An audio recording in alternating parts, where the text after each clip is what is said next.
So next reading is concentrated single asset positions. What is a concentrated position? So if you have a major amount of your portfolio concentrated in one asset, that is known as concentrated single asset position. For example, if I have a house and I say that 50% of my total property or total assets is house, then it is a concentrated position. Or if I say that 25% of my overall assets are invested in a specific stock, that is a concentrated position. So there is no hard line amount, there is no threshold to be to consider something as concentrated, but generally or practically the amount that is used is 25%. So if anything comprises 25% of your total assets, then we consider it as concentrated. But this is again not a hard and fast. There is no hard and fast rule to it. So when we talk about concentrated positions, there can be three types of concentrated positions. There can be three types of assets in concentrated positions: publicly traded, privately owned, and real estate. So privately owned business, real estate, and publicly traded stock. Moving on, concentrated single asset positions overview. What are the investment risks of concentrated position? Why is it important? It is important because if you have concentrated position, then you are exposed to significant risk. And what are the risks? Risk can be a systematic risk. That is the risk associated with the overall market. Risk can be a company specific risk, non-systematic risk, or idiosyncratic risk. Three names for the same thing. This is the risk associated with the specific company. So if I have invested in X, stock X, then the risk associated with that company, its ability to survive, its ability to grow, its ability to make returns in future, that is known as company specific risk, or property specific risk. That is non-systematic risk, that is specific to owning a particular real estate. So for example, if I have a property and something happens in that area due to which property value goes down, that is property specific risk. So there are three kinds of risk that you need to worry about, or that you need to look at. By system, an example of systematic risk can be that, let's say there is a founder of securities firm. So if he is a founder of securities firm, his income will be coming in from security markets, or will be dependent on security markets. If security markets do good, he will do good, and if they do bad, he will lose out on earnings. And at the same time, if he has concentrated position in his firm's share, that means his earnings is also coming in from this company, and he also has significant shareholding in this company. That means his future income, that is his human capital, and his current assets, both are coming in from same source. That means he has a concentrated position, and there is a risk that if it falls, his assets will go down and his human capital will also go down. These are some risks. Moving on, general principles of managing concentrated single asset position. So how do you manage it? So first thing, when we talk about principles of managing these positions, first thing to care about or look at is the objectives. That what are the objectives that you have in dealing with concentrated position. So within objectives, there can be some typical objectives, or there can be some considerations affecting all concentrated positions. So what are the typical objectives that you have? There are three objectives that are frequently considered. First is reduce the risk of wealth concentration. So when you are dealing with concentrated position, your objective can be to reduce the risk of wealth concentration. Another can be to generate liquidity in order to diversify. So if you have 50% of wealth in your house, then you need to generate liquidity, that is, or if you have 50% of investment into stock X, then you need to sell some of it to generate liquidity to buy something else or invest somewhere else. Third is optimize tax efficiency, that if it is not tax efficient keeping it in one place, then you should go for tax efficient avenues. Moving on, next is client objectives and concerns. These are the objectives that you may have in order to deal with concentrated position, in order to reduce concentrated position. What are client objectives and concerns for keeping concentrated position? In order to achieve diversification and risk reduction objectives, it is not always appropriate to reduce concentration. Maybe client do not want to reduce his concentration of a portfolio. For example, concentration portfolio could be used in conjunction with gifting strategies to satisfy owner's wealth and transfer desires. So maybe if there is a business, client do not want to sell interest in this business, he want to transfer it to children.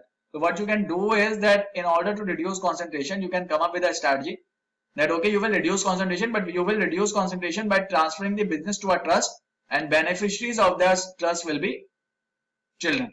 So you will end up reducing the concentration for this client, and at the same time you have protected the business or protected the assets. That is, client wanted to transfer it to children, so you have transferred it to trust that will eventually transfer it to children. So you have attained that objective.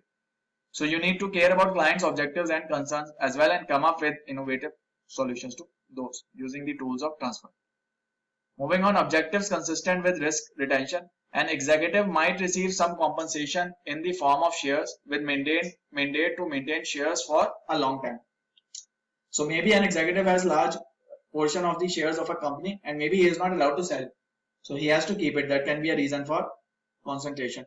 The owner of a concentrated position might wish to maintain effective voting control. That's why you do not want to lose out the concentrated position. He might wish to enhance current income of stock position in the short term, but in the long term it still retains significant upside potential. This can be another objective or reason for retaining the risk. So you know you have the risk, but you are retaining the risk. Why are you retaining the risk? Maybe because you are not allowed to sell it, maybe because you want the control, or maybe because you want to retain the upside potential. So these can be objectives related to risk retention. Moving on, client objectives for keeping concentrated positions. So client objectives can vary from with respect to the business. So for private business, they may have certain objectives to maintain it. That can be an entrepreneur might have recently founded a business, and the business is now entering a growth stage. So as the business is entering a growth stage, he knows that in future it will do good. So he will want to retain that business or retain concentrated position in that business. Owner of a mature and stable privately owned business might wish to maintain total control of the company, and due to maintain total control, he is not selling off stake. Owner might want to give senior management an opportunity to eventually acquire control of business. Want to keep it within so that in future he can give an opportunity to management to buy the stake. The business owner might have plans to pass control of the business to the next generation of his family. So these can be certain reasons or objectives for clients to be holding on to their private businesses and not reducing their concentrated position. There can be certain objectives for clients similarly for keeping real estate. That can be maintain control, retain ownership, and benefit from recent purchase or development through price appreciation. Moving on, considerations affecting all concentrated positions. So no matter what the concentrated position is, there are two major considerations that you have: tax consequences and liquidity. So you should consider these two when dealing with concentrated position. Concentrated positions are generally illiquid, and on the other hand, selling concentrated position can incur a big tax liability. Why? Because they are big in size, and they may have been with the investor for a long period of time, and over that long period they may have accumulated some unrealized capital gains, and if you realize it, you will have to pay tax on it. So this is about objectives in dealing with concentrated position. Moving on, institutional and capital market constraints. There can be some constraints with respect to institutions and capital markets that include margin lending rules. What are margin lending rules? Margin lending rules means the rules with respect to borrowing money for investment. So there can be two types of system: rule-based and risk-based. Rule-based system is the one in which the amount can be borrowed against a security that the investor owns, and that amount that you are borrowing will depend on strict rules dealing with the use of loan proceeds. That is, if you can only use loan for some specific purposes. If you are using loan for buying more, for investing more and more, you might not be allowed to take that loan. This is a rule-based system. There can be a risk-based system. That an example of risk-based system is portfolio margining. What happens in portfolio margining is that if an investor borrows against a stock that is completely hedged by a long put, the dealer will typically lend close to 100% of the put strike to the investor, even if investor wishes to purchase additional equity securities with the loan proceeds. These rules provide advisors with additional flexibility to achieve the desired economic and tax return. What does it mean? It means that as long as you are completely hedged, you can borrow money from that against that hedged position, and you can then spend money anywhere you want to, as long as you are completely hedged. So one way of, just to tell you, one way of reducing concentration is that, let's say if I hold 20, if I hold a big amount of, I have invested a large amount or a big amount into company X stock, then how can I reduce this position? I can reduce this position, one way is that I buy put options. If I buy put option, that will reduce this set of this position or the risk associated with this position. Risk is it can fall and it can, put options can reduce the risk. Similarly, there are many other methods that we can do that will come in later in this meeting, but just to give you an idea. So when we talk about reducing concentration, we do not really mean just selling it. There can be many ways of reducing concentration. There can be derivatives, there can be many other ways that we will be discussing in this reading. So moving on, certain forms of secured lending or off-balance sheet debt are not subject to margin rule. So for example, if you have prepaid variable forward, that is a collar and loan combined within a single instrument. If you have prepaid variable forward, then you might not be, then that might not be considered in rules for margin lending or in margin rule. So there are certain off-balance sheet items that might be, that are already your debt or maybe your liability, but still they may be excluded from your calculation for margin loan. So this is just basic introduction. Securities and laws and regulations. There may be specific limitations with respect to the timing and volume of sales or hedging transactions for company insiders and executives. Contractual restriction and employer mandates. There can be IPO lockouts. What do we mean by IPO lockouts? There might be a restriction on engaging into on buying shares in IPO. So some executives might not be allowed to buy shares in IPO. And there can be policies such as blackout periods. So some executives or employees may not be allowed to sell shares within a specific period of time. So these are some other reasons due to which one may end up having capital concentrated position.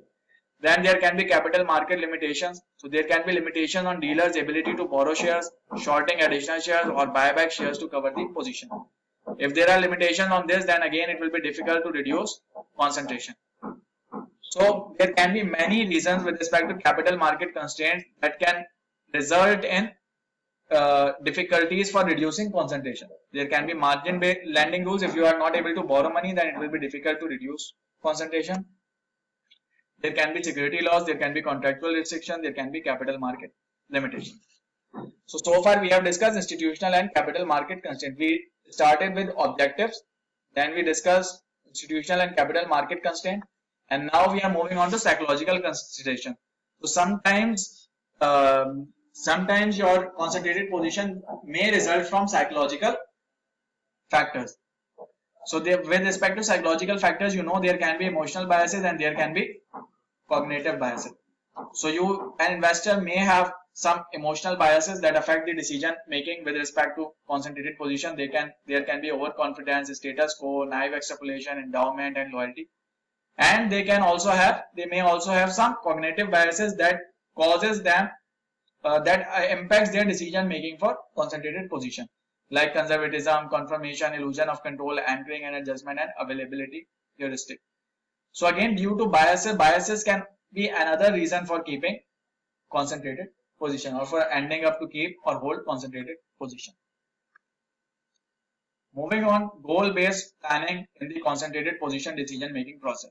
What is goal-based planning? Again, recall from previous readings, we did a portfolio planning in which we used to divide the overall portfolio into different buckets. We used to have a personal bucket that was for low risk. We used to have a market bucket that was for moderate risk, and we used to have an aspirational bucket that was for desired. So this same goal-based planning is one way to incorporate psychological considerations into asset allocation and portfolio construction. So in order to account for psychological consideration, you can use goal-based planning, and you already know about it. We have discussed it in quite detail, so I don't think it needs further explanations. Secondly, you need to determine whether the investor has sufficient assets outside concentrated position to meet the spending needs or not. If an investor has sufficient assets outside concentrated position to meet the needs, that is, he has sufficient core capital apart from concentrated position, then it is not a, then concentrated position is not very worrisome. But if he does not have sufficient assets outside concentrated position to meet his spending needs, then there is a big problem. Then you need to liquidate some of concentrated position. So with respect to capital, there can be two types of capital, primary and surplus. Primary capital is the capital that comprises allocation to investors' personal and market risk buckets. So if I have goal-based investing, if I take goal-based investing approach, then this is the personal bucket for spending needs, and this is the market bucket to maintain the standard of living. So these two are part of primary capital. These two combined are known as primary capital. And anything above this, that is your aspirational bucket. This is your surplus capital. So that means as long as you have enough primary capital outside concentrated position, you are in good shape. Otherwise, you may struggle. Classification of capital helps determine if monetization of concentrated position is required or not. So if you have enough capital outside concentrated position to meet your needs, then monetization is not required. Otherwise, it is required. What do you mean by monetization? Monetization means that converting concentrated position into money or into any liquid form.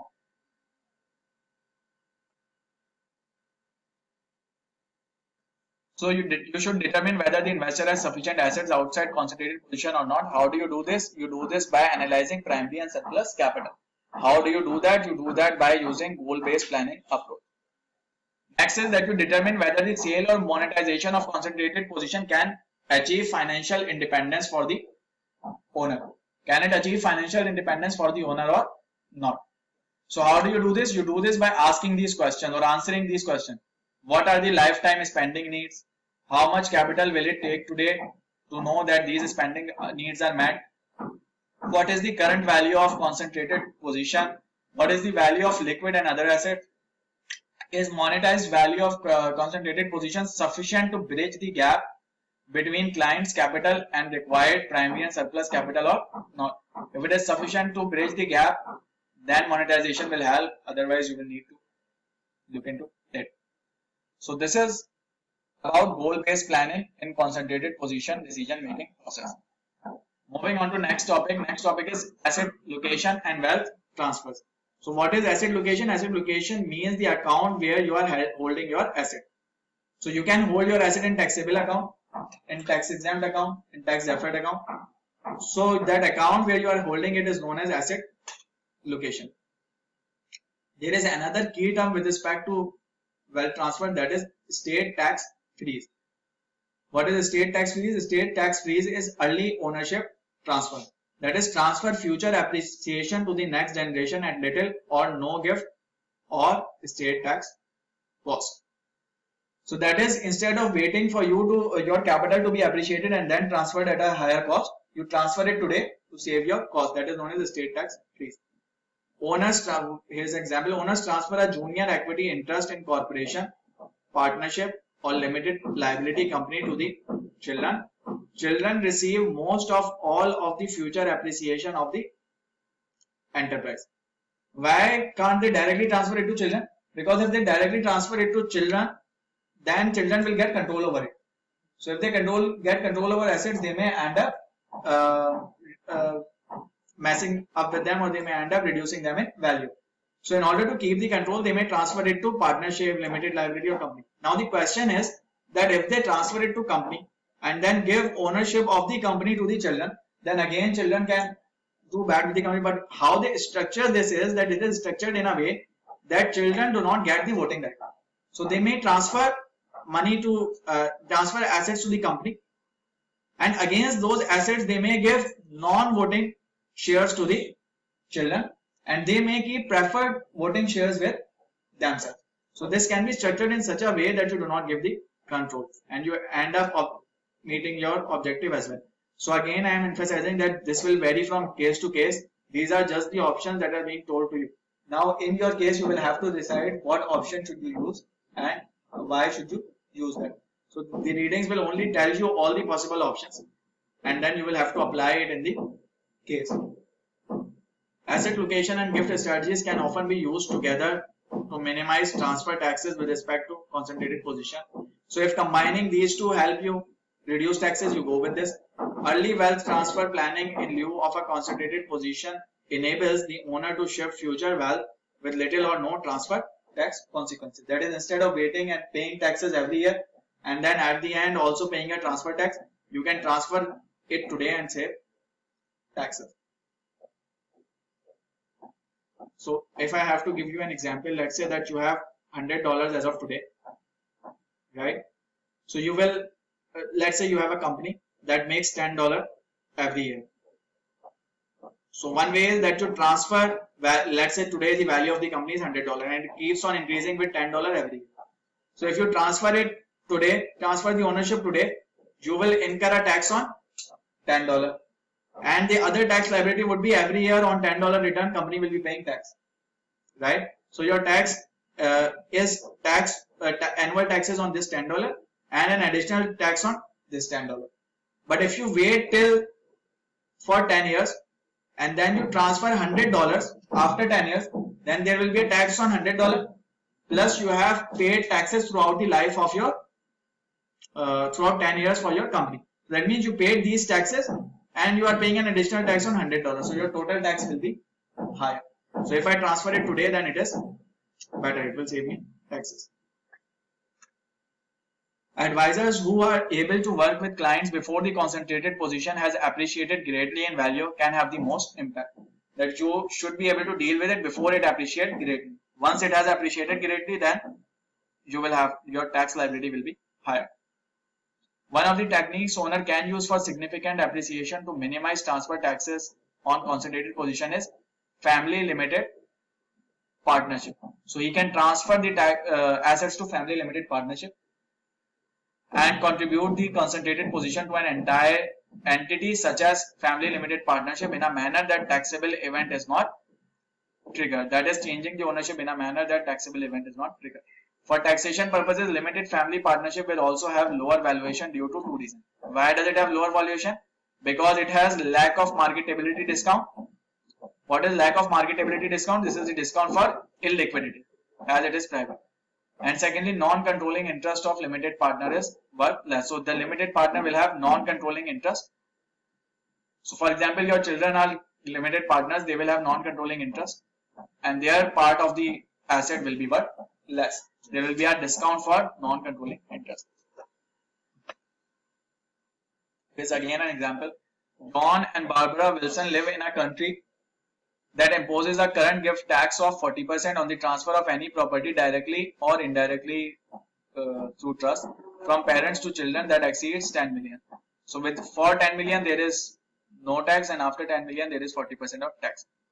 The Wilsons have already used the 10 million exemption by making prior gifts to their children. That means they have already used this provision and now whatever they transfer, a tax will be 40% tax will be charged on that. Wilson owns a business currently $10 million, but they believe the business is poised for explosive growth that will begin shortly. And if growth happens and if it goes up, then your transfer will be expensive. Why? Because then tax will be applied on that new value. The children are already involved with the business. Wilsons eventually want to pass control of business to their children, but at this point they feel the children don't have necessary experience to run the business. So the question is, they want to pass the control, but they do not want to pass the control as of now. That is one thing. That means they should wait. But then the other scenario is that if they wait, then they will have to pay a higher tax. So what would a direct gift of the company stock from Wilsons to their children satisfy the objective? Direct gift will not satisfy the objective. Why? Because if they directly gift it, then they will be saving taxes. Instead of waiting, if they gift it today, they will save taxes. But then again, they will give the control to the children that they do not want to give. So they will satisfy one objective and not the other objective. Secondly, would a direct gift of the company stock from Wilsons to trust set up for the benefit of their children satisfy their objectives? So again, if they are giving a direct gift to a trust set up for the benefit, then they will transfer it today. If they transfer it today, then they may end up saving some taxes, but again it will give the control to the beneficiary. And even if they set up a trust in such a way they set up a trust in such a way that voting rights are not given to children, even then they will have to bear the tax liability. Next, of 40% on transfer, they will have to bear this 40% of liability. Would a corporate state tax freeze satisfy the Wilson's objectives?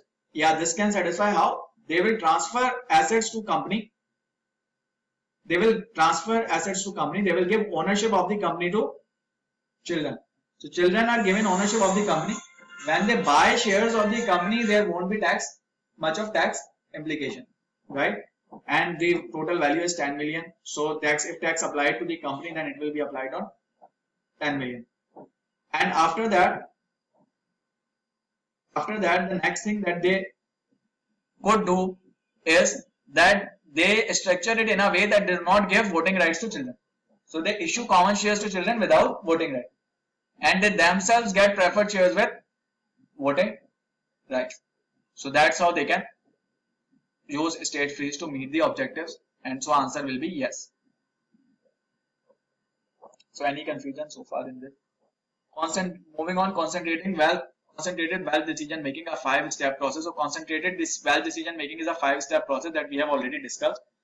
What are 5 steps? Identify and establish objectives and constraints. What are the objectives? What are the constraints? Identify tools and strategies that can satisfy these objectives. Compare tax advantages and disadvantages for using these strategies.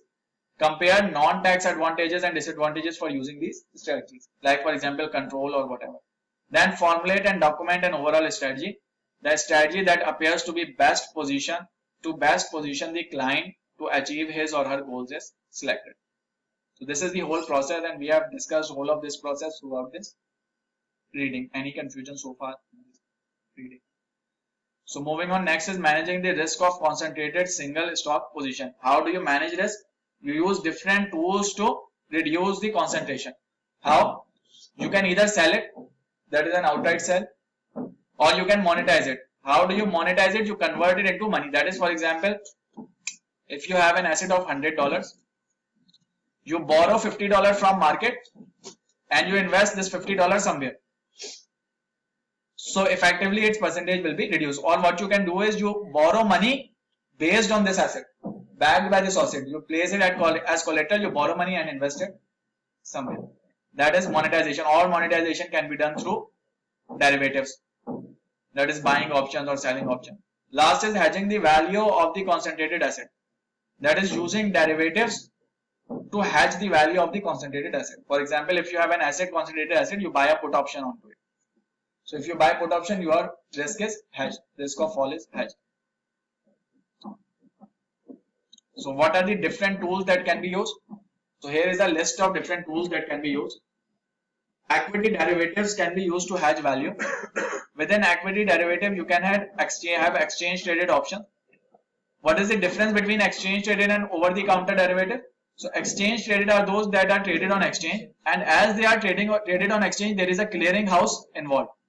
There is a clearing house that perform the settlement, and as clearing house is performing the settlement, it guarantees the settlement. So there is no risk of counterparty default.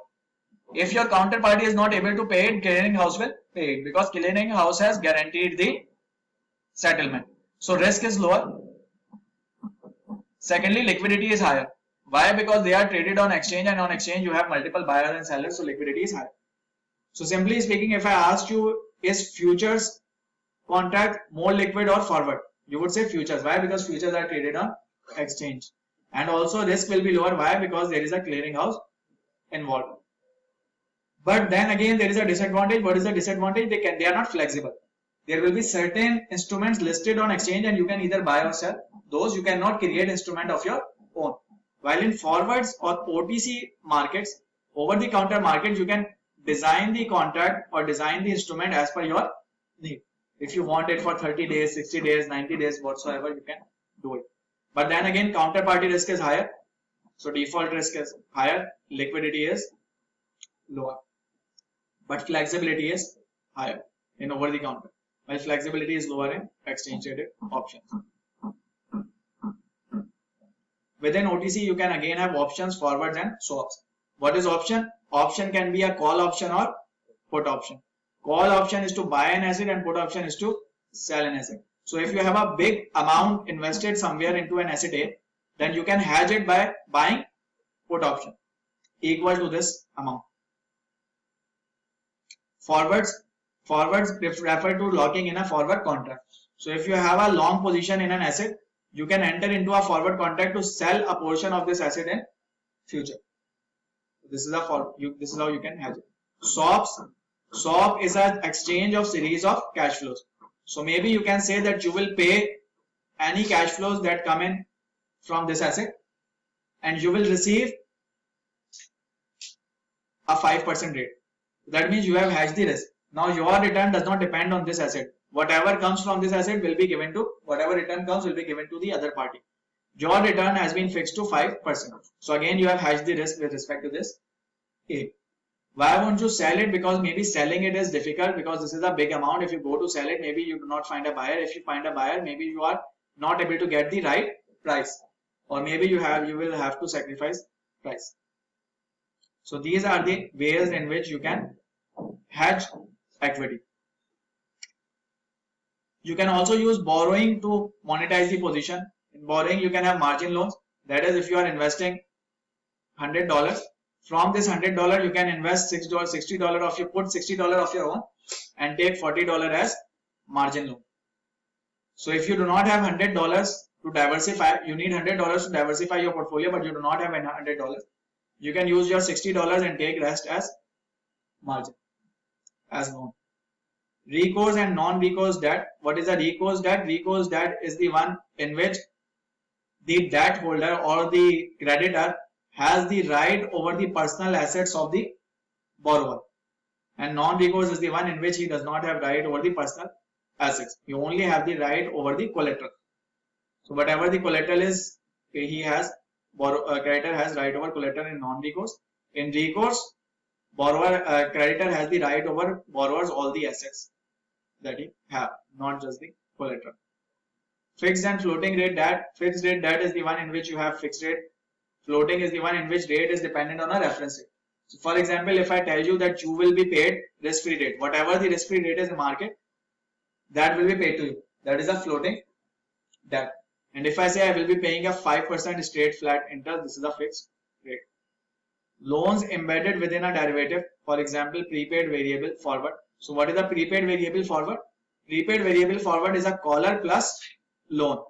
So there might be some loan embedded into a derivative, and that can help you borrow money. So this is again, as loan is embedded, then it is again a kind of borrowing.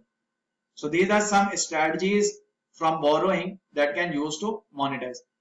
So you can either use derivatives and hedge, or you can use borrowing to monetize, or you can have other monetizing strategies. What are those?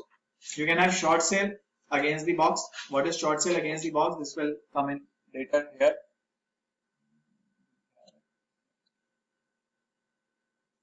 Just let's discuss it here. So what is short sale? It is selling and a stock short, borrowing something and then selling it. That is short sale. Restricted stock sales. Restricted stock sales means that there might be some restrictions on a stock sale. That is, for example, there might be certain stock, certain portion of the stock that cannot be sold. That is known as restricted stock. And but how will you sell it? So let's just come back to it. I don't know what we mean by restricted stock sale. You can't approach the market, the general market. You can do it in a negotiable. Maybe it refers to private stocks. That is, maybe if you have private asset, if there is an asset that is not allowed to be sold, in a particular market, you go into another market to sell. Maybe that is the case, but let's just clarify it from curriculum later. Then public capital market based transactions, that is that exchangeable for common DAC offerings. So public capital market based transactions simply include any transactions that you are doing in public debt market. So if you are going to public debt market, instead of borrowing money from a specific instrument or from a specific party or from a specific lender, if you are borrowing it in public market, that is you are trading in public market to borrow money, then that is known as public capital market based transaction. Rule 1010B51 plans and blind trust in United States. This is something specific to United States. Just read through it from curriculum. I don't know what it actually is. Then there is something not very important. If there is something that is specific to our country, that is just for your understanding and explanation. The key thing is to know broader concept. Exchange funds in United States, that would have some also properties. So just read it through, probably through the curriculum. Key is that you should know three ways, that is equity derivative hedge, borrowing to monetize, and other monetization. So, and within this you should know what falls within each of these categories, and then you can use it to monetize your assets or monetize your concentrated positions. So as long as you know the names and you know the ways, tools, you should be able to do it, and you should be able to find out which is better in which scenario. So as we discussed, there are three strategies: equity, monetization, hedging, and yield enhancement. This we will be discussing and later. So let's just go through introduction to key tax consideration. What are the key tax considerations? Again, something that we have already discussed. There are a variety of financial tools that investors can use to hedge to achieve a desired economic result, and each tool will have different tax implication. So you need to consider the tool that gives you best after tax return or best after tax value. Although each produces the same economic result, they may not be taxed similarly. So for example, an investor can synthetically dispose of stock by shorting the stock directly, or alternatively by using options, swap, forward, or future. So you can, if you want to get away with the stock, you can directly short it, or you can use options, forward, and swap. Taxation on these would be different, and taxation here will be different. So when you are doing your analysis of dealing with decision making of dealing with concentrated position, make sure that you have considered for taxation of different types of tools. Introduction to key non-tax consideration. So other than tax, what are non-tax consideration? They include counterparty credit risk. So as I told you, OTC will have higher counterparty credit risk, and exchange traded instruments will have lower counterparty credit risk.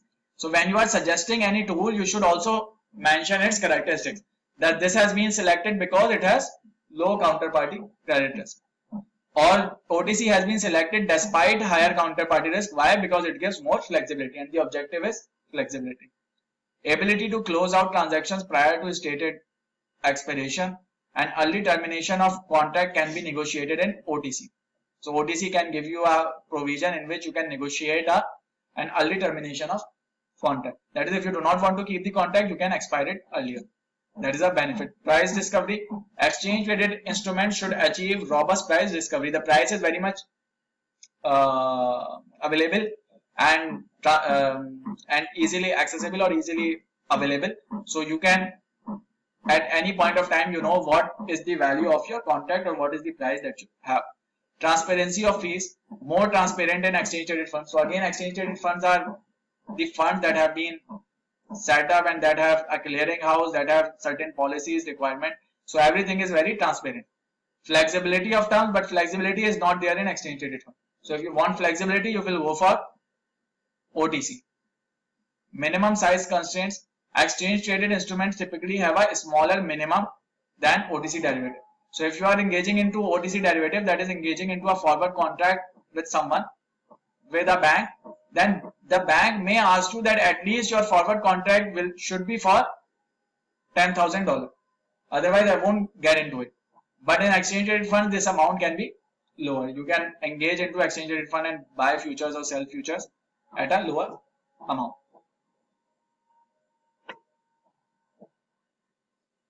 This is about the tax, the non-tax considerations. Next is strategies. Within strategies, we discussed we have equity, we have hedging, and we have yield enhancement. So let's discuss this. Now let's wait for Adhan. So again, most of it is what we have already discussed. So equity monetization. Within equity monetization, you can have three different strategies. That is hedge against a decline in the price of stock, defer the capital gains tax, or generate liquidity. These can be three broad strategies or objectives.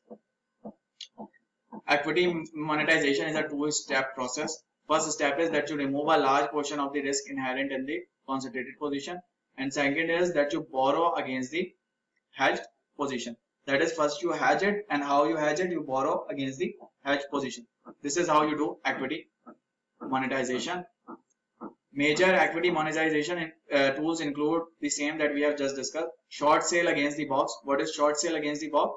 Short a security that is held long. So you short that security. When you short it, this is the least expensive technique. Why? Because in shorting you do not have to deal with any type of big cost with respect to like you have in swaps or in options or others. Total returns equity swap can be another example. In total return equity swap, it gives you lower return compared to previous tool due to larger dealer spread. So you will be entering into a swap with a dealer. When you enter into a dealer, dealer will charge you some spread, and when dealer charge you an spread, this becomes more expensive. This will be more expensive, but it will provide you full hedge. Then you can have options with forward conversion. So short forward position against the, so you can take short forward position against the asset hedge, or you can buy put option. Taking short forward position can again provide you perfect hedge. And apart from that, what you can do is you can long a put option and short a call option. This will be same as taking the short forward position. Why? Because long a put option would mean that you have long a put option would mean that you have bought put options and you have saved yourself from downside risks. And how will you fund it? In order to fund it, you can short calls. When you short calls, you will receive money, and when you receive money, you can fund it. But then again, there is a risk with respect to short call. Why? Because if a stock goes up, then you will have to pay for it. So you are limiting your upside as well. Forward sales contract or a single stock futures contract can also be used. This is a private contract for forward sale of equity position. So these are some monetization rules that you can use in equity. Summary for the use of different equity monetization strategies. Just simple, go through it. A risk-less position is created by establishing short position covering the same amount of shares that is long. So if you have long the shares and if you have short the forward for same shares, then net impact will be a risk-free return. The difference will only be the time value of money, that is risk-free return. You will end up getting risk-free return. There is no other benefit or loss. A money market rate of return is generated on the full value of the long position. That is, on the full value of the position, you will generate risk-free return. Borrowing against the hedge position with a very high LTV. What is LTV? LTV is loan to value ratio. Loan to value ratio is possible. So in this case, generally, if your LTV is high, you are not able to borrow money. But in this case, if you have hedged position, that means you have reduced your risk. And if you have reduced your risk, you will be able to borrow a higher amount, higher LTV. Borrowing is quite inexpensive because the income generated on the hedged position greatly offsets the cost of borrowing. The borrowed proceeds can be invested in a diversified portfolio. As I told you that when you borrow money, you will invest it into a diversified portfolio. So you borrow money against your asset that is concentrated, and then you invest borrowed money into diversified asset. That's how you reduce the overall concentration of the asset without selling it. Tax treatment of equity monetization strategies. In most tax regimes, these economic gains do not constitute income and therefore not subject to tax unless they are realized. Only realized gains are taxed in most tax regimes, while there can be tax regimes in which they are taxed even if unrealized. If tax authorities respect legal form over substance, equity monetization techniques should not trigger taxable event. What do we mean by legal form over substance?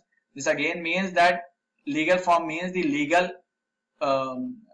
legally the return that is applicable on the tax that is applicable on return. So for example, if I say that your tax is only applicable on realized return, let's say 30% is tax and this is only applicable on realized return, this is legal form. If I say that no matter if you have realized or not, your economic substance have increased, that is your value of the property or value of the asset has increased, so tax should be applied, then that is economic substance. So if there is a jurisdiction in which legal form is respected over economic substance, then equity monetization techniques will not trigger taxable event. Why? Because it will be unrealized gain. So that is about equity monetization. Similarly, another concept is lock in unrealized gains, that is hedging. How do you hedge? The two basic methods are purchase puts or enter into a collar. What is a collar? Zero premium collar. Zero premium collar is the one in which you enter into a collar without paying any premium. When you buy a put option, you pay a premium, but collar is the zero premium collar is the one in which you do not need to pay a premium. And how do you do this? You do this by setting a minimum rate and setting a maximum rate. How? You buy puts so that you know that there will be this minimum rate is something that you will get. So you have protected below minimum return, and you sell calls. So if rate goes higher than maximum, then again you only receive the maximum. So zero cost because your money from calls will offset your money paid into puts, but then again your upside is limited.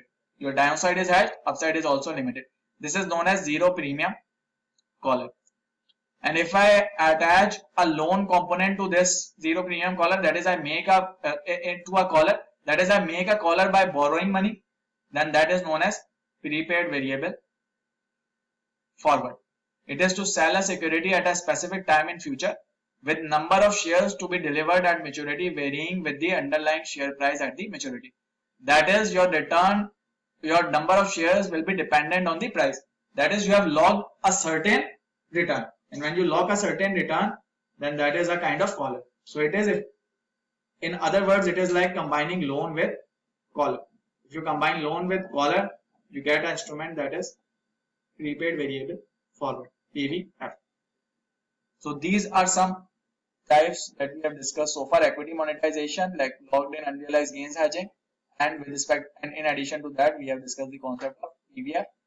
Now the question is that how should you choose the best hedging strategy? What is the best hedging strategy? So remember, again, we have emphasized this point again and again, that in order for you to find out best hedging strategy, you need to know the tax characteristics. You need to account for taxation and taxable events when analyzing best, choosing best hedging strategy. Best would be the one that meet your objectives, first thing, and second, that is tax efficient, for which tax is lower. This will be the best. So if it is tax efficient but not meeting objectives, it is useless. If it is meeting objectives but it is not tax efficient, this is again not best strategy. With respect to this, there is another concept that you should know, that is mismatch in character. What is mismatch in character? Mismatch in character says that if you have an asset, there will be certain tax implication onto it. If you are hedging this asset, you are using some tools, and those tools will also have some taxation impact onto it. So it says that this taxation policy and this taxation policy can be different. So there can be a mismatch on your asset taxation and your tools taxation. So in order for you to choose the best strategy, you should account for this difference as well. That is, what is the tax on kind of taxes I have on asset, and what are the kind of taxes that I will have on respective tools. This mismatch is known as mismatch in character. Just remember this term. Here is again an example, just simple basic example. So go through it. This describes the overall concept. Moving on, there is another example. David Hawk, a senior executive at US-based Gardner Price Corp, receives a large portion of his compensation in the form of stock options. These options will be taxed as ordinary income upon their exercise. Hawk decides to hedge his employee stock options using an option-based collar. During the period the collar is in place, employee stock options increased in value by $10 million above the strike price of the collar. Taking no account of either potential tax implications or the net cost of the collar, Hawk benefited economically from this increase in value. So obviously Hawk will increase in economically from this value. Why would he benefit? He benefits because the stock has increased in value. He has options to buy it and it has increased in value. So as it has increased in value, then that means he has benefited from 10 million. Right? But then again, what is the question? A senior executive received a large portion of his compensation from stock. So having this holding this stock will give him benefit of $10 million. These options will be taxed at ordinary income upon their exercise. Hawk decides to hedge this option using an option based collar. So that means he had already hedged the risk associated with that with this investment. And when you engage into a collar, what is a collar? You have a maximum limit and you have a minimum limit. That means if you have set a maximum limit, then even if stock goes higher than this maximum limit, let's say 10 million or whatever, you won't receive that 10 million. So hadn't he hedged it, he would have benefited, but as he hedged it, he wouldn't have benefited. So he has not benefited from this increase in value because 10 million of additional income on his employer stock option is exactly offset by 10 million loss on the collar. Moving on, explain the problem of mismatch in character in hedging. So mismatch in character occurs when gain or loss in the concentrated position and the offsetting loss or gain in hedge are subject to different tax treatments. When you're on actual asset, the gain or loss on actual asset and the gain or loss on tool that you are using to hedge is taxed by different treatment. This is known as mismatch in character. Describe the mismatch in character that partially affects Hawk. When the collar expires and Hawk exercises employee stock options, he will have an additional $10 million of ordinary income and $10 million of loss on collar, resulting in mismatch in character. Now, if tax is higher here and lower here, then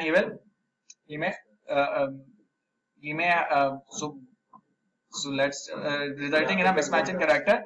So first let's understand what they have given you between the employee stock option income and the losses on the hedge capital. So if here he has made losses, as he has made losses, he would get some probably tax credit, and here he has made gains, so he would pay some taxes. Now the differences in taxes would determine whether he is at benefit or loss. So if these tax credits are usable here, and if this tax rate was higher, then he will benefit. If these are not usable here, then no matter what the tax rate is, he will not benefit. If these are usable here, but this tax rate is lower, he is still at a loss or taxes on taxes. So you should consider mismatch in character when doing your analysis for hedging. So you will see these kind of simple examples in your curriculum. Next is yield enhancement. How do you enhance yield? So your different instruments that can use for enhancing yield includes covered calls. What are how can covered call enhance yield? So what is a covered call? Covered call is covered call is selling. In covered call, what you do is that you sell a call option. So when you sell a call option, you get some premium out of it. And when you get a premium, that premium enhances your yield. Why? Because if you are getting additional money, if you are getting a premium, then you enhance, then your yield enhances or your return enhances. So covered call writing is often viewed as attractive if the holder believes that the stock will be stuck in a trading range for the foreseeable future. Why? Because there can be a loss as well. If stock goes up, then you will have to pay for losses on your call options that you have sold. So if you think that stock will not go up, then covered call can help you enhance yield. Any confusion so far? Other tools, tax optimized equity strategies include. Other strategies can include index tracking strategy with active tax management or completeness portfolio. What is an index tracking strategy with active tax management? Separately managed portfolio is funded by cash from a partial sale of the investor's concentrated stock position, from the monetization proceeds derived from the hedge stock position, or a combination of any of these. What does it mean? This means that you have a portfolio, separately managed portfolio, and you fund this separately managed portfolio by reducing your concentrated position. So from your concentrated position, you can either sell something and put it in this portfolio, or you can monetize it and put it here, or you can hedge it and put borrowed amount in the portfolio. This is known as index tracking strategy with active tax management. In construction of a completeness portfolio, you build a portfolio such that combination of two portfolios tracks the broadly diversified market benchmark to the best extent possible. What is a completeness portfolio?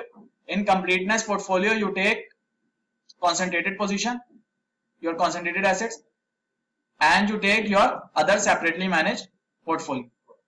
And if both of these combined together broadly are diversified enough to broadly track the market benchmark, then that is known as completeness portfolio. So completeness portfolio is that you combine these two portfolios, and if they are tracking your market, then this is known as completeness portfolio. Other tools can include cross hedging. In certain circumstances, it may not be possible for an investor to directly hedge a position. For example, derivatives required to accomplish the task may not exist. You may want some put option on a stock, but that might not exist. So in that case, you use indirect hedge through derivatives on substitute asset. So for example, if I have a company A and concentrated position on company A, I want to buy a put option onto it. Maybe put option is not available. So what can I do? What I can do is I find out similar company B, and I know both of them are highly correlated. If one goes up, other also goes up. If one goes down, other also goes down. And I can buy a put option on B. That would do for it. So not perfectly hedged, but still a hedge. So this is known as an indirect hedge. So you can also go for indirect hedge, that is known as cross hedging. Another key concept is exchange funds. What are exchange funds? Exchange funds are structured as partnership in which the partners have each contributed their low basis concentrated stock positions. Participating in an exchange fund is not considered a taxable event. So exchange fund can be a partnership in which you have put in your assets. So if someone participates in exchange fund, so if let's say I have asset A, there is another investor who has concentrated B and other who has concentrated C. If he wants to diversify sell of A and buy B and C, he will have some tax implication. So what can he do is that we all can meet up, we all can form a partnership. I put A into the partnership, second one puts B into the partnership, and third one puts C into the partnership. And we take shares of the partnership. So that means we have diversified our portfolio. And this inclusion mostly do not have any tax implication. So if I am just putting it into a partnership, then it wouldn't probably have a taxable event. So this is how I can avoid tax and still diversify. This is known as exchange fund. So you need to know the names of all of these, because depending on the situation, you will have to apply it or you will have to mention the tool. Next is managing the risk on private business of private business entity. How do you manage the risk? You manage the risk by reducing the concentration. And how do you do this? You can do this using any of these tools. You can sell it to third party. When you sell it to third party can be a strategic buyer, financial buyer, or other investor. If he is a strategic buyer, that means he will benefit from buying your company. Maybe he is your customer, maybe he is your competitor, maybe he is your vendor. If he benefits, if you think that he will benefit from buying the company and he will have synergies, then for those synergies he might be willing to pay a higher price. So you can get a better price from a strategic buyer. In financial buyer includes private equity fund or other funds that would buy your company, turn it around and then sell it. So they won't pay you a higher price. They would pay you a lower price compared to strategic buyer. And anyone who is not a financial buyer or strategic buyer is other investor. So remember, strategic buyer can get you better price, financial buyer will get you lower price. This is first strategy. Or you can sell it to an insider. What is insider? Insider is executive of the company or employee of the company. Within insider, you can sell it to management. That is known as management buyout.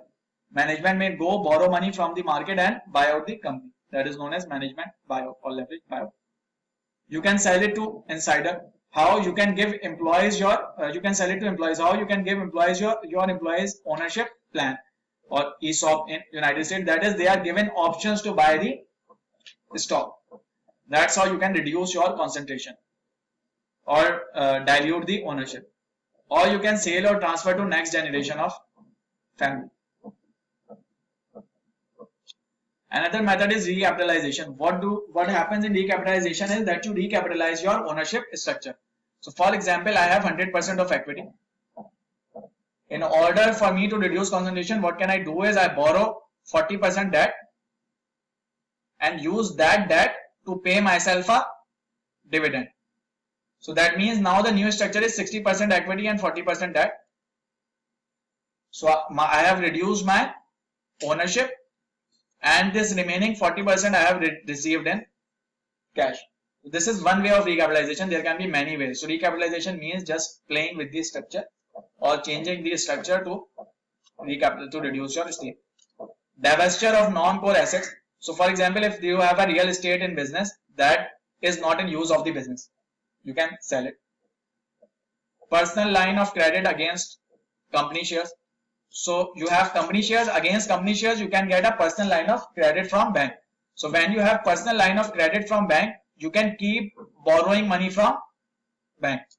So if you borrow money from here and if you have assets in business, then effectively what you are doing is you are reducing your concentration in business. Why? Because you have done this borrowing, and this borrowing is backed by this asset. So you are borrowing, this cash that you are withdrawing from here is actually dependent on this asset. So you are effectively reducing this asset's net value. Why? Because business net value would be asset minus borrowing. Or you can do IPO, initial public offering, that is sell it to general public. These strategies use different sources of capital that can include senior debt, mezzanine debt, or equity. What is senior debt? Senior debt is low risk debt, in which senior debt is the one in which risk of default is lower and the yield is also lower. Mezzanine debt is the one that is subordinate to senior debt. So in this one you have higher risk and so higher yield, and then comes equity, that is the highest risk among all. So if you are doing IPO, you are raising equity. If you are selling business, you are taking equity. If you are recapitalizing, you can do it with equity or debt, mostly with debt. If you are borrowing money, then it is debt. So you can use three of these sources for these strategies.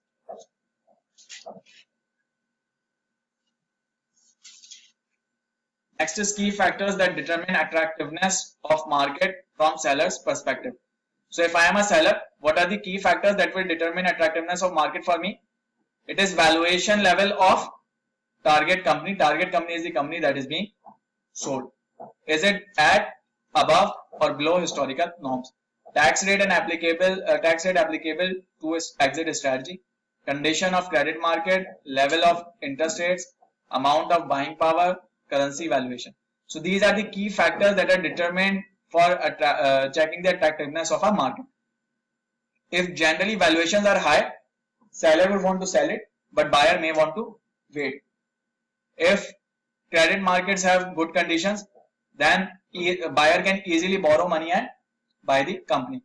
If interest rates are lower, buyer can easily borrow money and buy the company. So these are the certain factors that you need to look at. If there is any positive factor, that will lead to increased value, and if there is negative factor, that will lead to reduced value. Moving on, profile of a typical business owned by a private client. Most businesses owned and managed by private clients can be characterized as middle market businesses. What is a middle market business? It is the business that is privately owned and worth anywhere from $10 million to $500 million. So mostly HNWIs would have, businesses run by HNWIs would be middle market businesses, privately owned and worth between $10 to $500 million. Profile of a typical business owner. So typically, how is a business owner? In many cases, a business owner may not have an exit plan in place. However, an unforeseen event may trigger the owner into action. So generally, what happens is that business owner generally do not want to exit the business. He wants to maintain the business. However, some unforeseen events can happen or may happen that trigger the owner into action. And those unforeseen events include an unsolicited inquiry or offer from competitor. If competitor comes in and asks and puts a good price, then you may want to sell it. Illness of the owner or family member, or realization that son or daughter does not wish to work in the business. So instead of waiting to transfer it to them, they may want to sell it. So these are some events that can trigger this change. So if you are given a case in which you know that investor does not have exit plan, but then you are told that there are some unforeseen events have happened. So you should be able to analyze whether those unforeseen events can push the investor to sell it or not. Maybe investors might change after those events. Considerations in evaluating different strategies, again same thing. Objective should be to maximize after tax proceeds, not the pre-tax proceed. So two things. Whatever meets the objective is a good strategy. Whatever maximize after tax return or after tax value is a good strategy. These are the key considerations that we'll continue to see again and again. And this brings us to the last section of the reading, that is managing the risk of investment in real estate. What is a real estate? Real estate is a physical property that you own or that you may have stake in. Real estate owners are often exposed to significant degree of concentration risk and illiquidity. Why? Because real estate is generally big in value, and as it is big in value, it may comprise a great portion of your overall assets. So maybe it is 30% or 50% of your overall assets. And then it is also illiquid. Why? Because it is difficult to sell real estate. So that means there is a big problem with holding the real estate, and that problem is concentration and illiquidity. So when you are dealing with real estate, you need to account for these two, and you need to check how much impact is it having on your portfolio. How do you gauge attractiveness of the market from seller's perspective in real estate? You check current valuation of real estate relative to historic levels. If it is higher relative to historic levels, that means it is a good time to sell.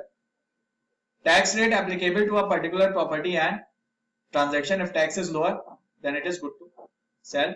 Condition of the credit markets and lending conditions. If conditions are good, then sell it. Level of interest rates.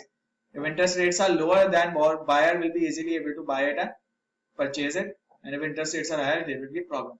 Also, from seller's perspective, when interest rates are low, then that means you will have to reinvest your money at a low rate. If they are high, then that means you have an opportunity to reinvest at a high rate. So if you are given any case or scenario, and if you are asked whether is it attractive to sell it or not, you should be able to answer how. You should be able to use these parameters. You will look at tax, you will look at future expectations, you will look at historical levels, you will look at condition of credit markets and interest rate. And based on that, you should be able to find out whether is it attractive to sell or not. If you just say attractive or not attractive based on the general statement from the case, then the chances are you might not get good mark. You need to do it using the exact parameters of which it is judged. So see historical level, see future expectations, see tax rate applicable, see condition of credit market, and see level of interest rate. All these points are very important to remember to be applied on in cases. Monetization strategies for real estate can include mortgage financing, real estate monetization for the charitably inclined, sale of and leaseback, and other real estate monetization techniques. Simply speaking, what is mortgage financing? That is giving real estate on mortgage. That is mortgage financing. Real estate monetization for charitably inclined may include using of a fund that can be used for charity. That is transferring real estate to a fund, and that fund can serve the purpose for charity. And one of the examples is donor advised fund, DAF. Sale and lease back, selling it and then leasing it back. So if you sell it and then lease it back, then you have reduced the concentration. Why? Because not the whole amount is falling in your assets now. Other real estate monetization techniques can include joint ventures, sale of buildings with seller retaining control, or any other methods. So you should know how can real estate be reduced from concentration. Potential benefits of a sale and leaseback include the following. It provides source of capital to distribute to shareholders. So immediate sale will provide you immediate cash that can be distributed. It provides 100% of the value of the asset compared with traditional mortgage debt financing, which rarely exceeds 75%. So you will get whole of the value 100% at once. However, a taxable event is triggered. So when you sell it, you will have to pay tax on capital gain, and your after tax proceeds might not be 100%. They will be less than 100%. The owner can redeploy the capital into the core focus of the business, that is selling real estate and using the cash to invest into right place in business. Any debt that was associated with the real estate is removed from the balance sheet. There is typically complete rental payment deductibility for tax purposes. Rental payments under a sale and leaseback structure are typically 100% deductible against the company's taxable income. What does it mean? That if you have an income of $100 and if you are paying $20 on this as a payment for this leaseback, then your tax will only be applicable on $80. So you can reduce your taxable income by this payment. So these are some benefits for sale and leaseback. But again, there are some disadvantages as well. That is, you may have to incur a tax event. A tax event may be triggered at the sale, and you that is one problem. And due to this tax event, maybe you do not get 100% because your after tax value will be less than 100%. So at the end, it is again an example. And go through. Albert Lee is the owner of a medium-sized business and is seeking to raise capital to facilitate growth of business. Lee wishes to either sell or lease back or refinance his free and clear warehouse to raise capital. Warehouse is worth $5 million. Assuming the following facts, state and justify two reasons in favor of the sale and leaseback to the corporation rather than financing. So first of all, you will need to do some valuations of what are you given. By financing, Lee can achieve a loan to value ratio of 75% and raise 3.75 million. By using a sale and leaseback, Lee can raise up on pre-tax basis 100% of the value of the warehouse, that is 5 million. So one advantage is that you can raise 5 million here, and from warehouse you will raise only 3.75 million. That is an advantage. Warehouse is owned by Lee, not by the business, and is not key to the success of the business. So this is the advantage of using warehouse. Why? Because it is not in use. So you can sell it. Sell and lease back or refinance. Yeah, so you can sell the warehouse. Why sell the warehouse? Because it is not very critical to business. It is owned by Lee and not by business. And second option is refinance his free and clear warehouse to raise capital. Lee has 5 million of capital losses to carry forward, resulting in a deferred tax asset of 1.5 million related to capital loss carry forward. So that means he has deferred tax asset of 1.5 million. That means if there is a tax liability of within 1.5 million, he can use this deferred tax asset. Capital gains tax rate is 25%. State and justify this. So if the capital gains tax rate is 25%, that means he will have to apply he will have to pay a tax equal to 25% of capital gains tax if he sale and lease back. So that will be some amount. I do not have initial amount, but that will be some amount. So let's say even if the cost was 0, then 5 million into 0.25, that is 1/4 of 5 million. That is lower than 1.5 million. So that means in any case, he can use this deferred tax asset. So that means if he sale and lease back, then he will not have to pay the tax. There is no tax implication. He can use tax liability. So one of the disadvantages of sales and lease back is that in sales and lease back, taxable event is occurred, or triggered. So, but here taxable event will be triggered, but that won't hurt you. Why? Because you will still be able to satisfy it with your 1.5 million of asset. So your tax here is 1.25 million, and you can use 1.5 million of deferred tax asset to go for it. So that means lease back is better. That is one reason. Second reason is that you after tax second reason is that you need 5 million. So sale and lease back can give you 5 million, while warehouse refinancing gives you only 3.75 million. So that means in order to meet your objective, you need to sale and lease back. That is another reason. Another third reason is that we go for sale and lease back when property is not useful for the business. So here, property is not useful for the business. So this is another reason for lease back. So these are the three primary reasons for lease back: raising higher money, no taxes to be paid, and property not being critical to the business. So that's how you decide. So if you are deciding lease back, then you should choose from these benefits in order for you to get good marks. If you just say lease back due to this reason and you do not give these specific reasons, then you are in problem. So make sure you remember exact reason and then you apply the same reasons on